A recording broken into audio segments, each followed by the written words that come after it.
وعلیکم السلام ورحمۃ اللہ وبرکاتہ۔ اللہ رب العالمین خیر و عافیت میں رکھے، مزید تحقیق کرنے کی توفیق عطا فرمائے۔ سوال ایک بہت ہی زیادہ معروف اور مشہور واقعہ کے سلسلے میں ہے کہ ایک یہودی اور منافق کا کسی بات پر جھگڑا ہو گیا۔ یہودی نبی اکرم صلی اللہ علیہ وسلم کے پاس فیصلہ کے لیے حاضر ہوا۔ نبی اکرم صلی اللہ علیہ وسلم نے یہودی کے حق میں فیصلہ کر دیا۔ منافق نے کہا کہ چلو عمر کے پاس چلتے ہیں۔ عمر رضی اللہ عنہ کو یہودی نے بتایا کہ پہلے یہ بات یاد رکھو کہ اس کا فیصلہ میرے حق میں تمہارے نبی محمد صلی اللہ علیہ وسلم نے دے دیا ہے۔ تو عمر فاروق رضی اللہ عنہ نے کہا منافق سے، کیا یہ بات درست ہے کہ نبی کریم صلی اللہ علیہ وسلم نے اس کا فیصلہ کر دیا ہے؟ منافق نے ہاں میں جواب دیا۔ تو عمر فاروق رضی اللہ عنہ نے تلوار نکالی اور منافق کی گردن اڑا دی۔ کیا یہ واقعہ درست اور صحیح ہے اور کہاں ہے؟ اس کا جواب یہ ہے کہ تفسیر کی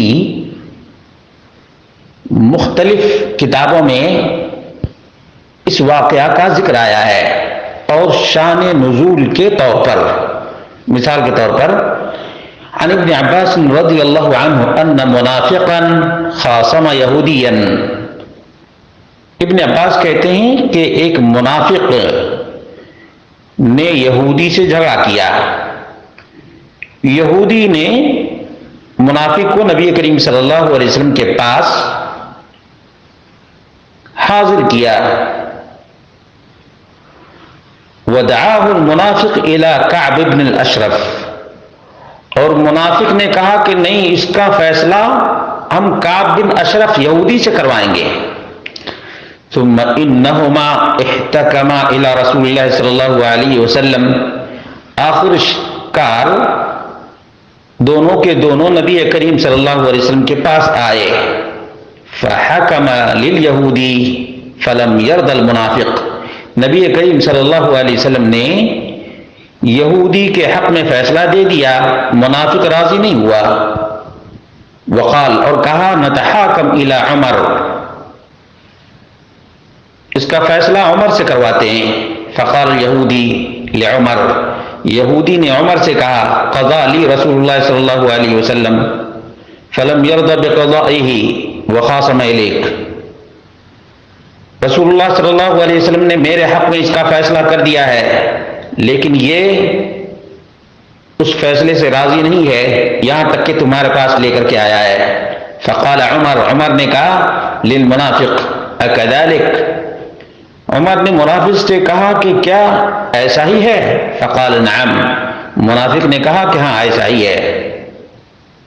قال الزما مکانکما حتی اخرج الیکم، اپنی جگہ پہ تم دونوں رہو یہاں تک کہ میں آ جاؤں۔ فدخل واخذ بسیفہ، داخل ہوئے اور تلوار لے کر آ گئے۔ ثم خرج فضرب به عنق المنافق، تو عمر فاروق نے منافق کی گردن تلوار سے جدا کر دی۔ حتی برد، یہاں تک کہ وہ ٹھنڈا پڑ گیا۔ وقال، عمر نے کہا ہاکذا اقضی لمن لم یرضى بقضاء اللہ ورسولہ، میں ایسا ہی اس کے لیے فیصلہ کرتا ہوں جو اللہ اور اس کے فیصلے سے راضی نہیں ہوتا۔ فنزلت، تبھی آیت نازل ہوئی۔ وقال جبریل ان عمر فرق بین الحق والباطل فسمى الفاروق، السیر الکبیر جلد نمبر 1 صفحہ نمبر 270 ہے۔ اسی طرح سے الدر المنثور جلد نمبر 2 صفحہ نمبر 179 ہے۔ اور ثعلبی نے بھی اس کو ذکر کیا ہے اپنی تفسیر کے اندر اس آیت کے ضمن میں جس میں ہے الم تر الی الذین یزعمون انہم آمنوا، سورۃ النساء کی آیت کے سلسلے میں ہے. قال نزلت فی رجل من المنافقین یقال له بشر، یہ ایک منافق آدمی تھا اس کا نام بشر تھا. خاصم یہودیا فدعاه اليهودي الى النبي صلی اللہ علیہ وسلم ودعاه المنافق الى كعب بن الاشهر ثم انهما احتكما الى رسول اللہ صلی اللہ علیہ وسلم. یہ پورا واقعہ اس میں ذکر ہے. الدر المنثور جلد نمبر 2 صفحہ نمبر 181 پر بھی ہے. تاریخ المدینہ جلد نمبر 2 صفحہ نمبر 662، تاریخ المدینہ جلد نمبر 2 صفحہ نمبر 662، دو جگہ پہ اس کا ذکر آیا ہے. علامہ ابن کثیر نے اس سلسلے میں تعقیب کیا ہے اور کہا وہ اثر غریب مرسل، یہ واقعہ غریب ہے اور مرسل ہے. وابن لہیعہ ضعیف، اس کا راوی ابن لہیعہ ہے جو ضعیف ہے. وقال عنه الزیلعی فی تخریج الاحادیث والآثار الواقعہ فی تفسیر الکشاف للزمخشری.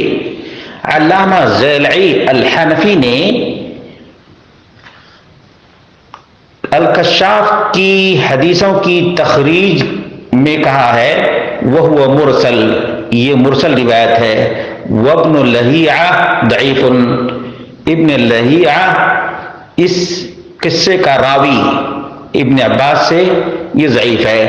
والحاصل، خلاصہ یہ ہے انہ ضعیف لا یصلح للاحتجاج. خلاصہ کلام یہ ہے کہ یہ واقعہ ضعیف ہے، استدلال کے لائق نہیں ہے، استدلال کے لائق بھی نہیں ہے. اللہ رب العالمین ہم سب کو تحقیق کی توفیق عطا فرمائے اور حق بات کو قبول کرنے کی بھی.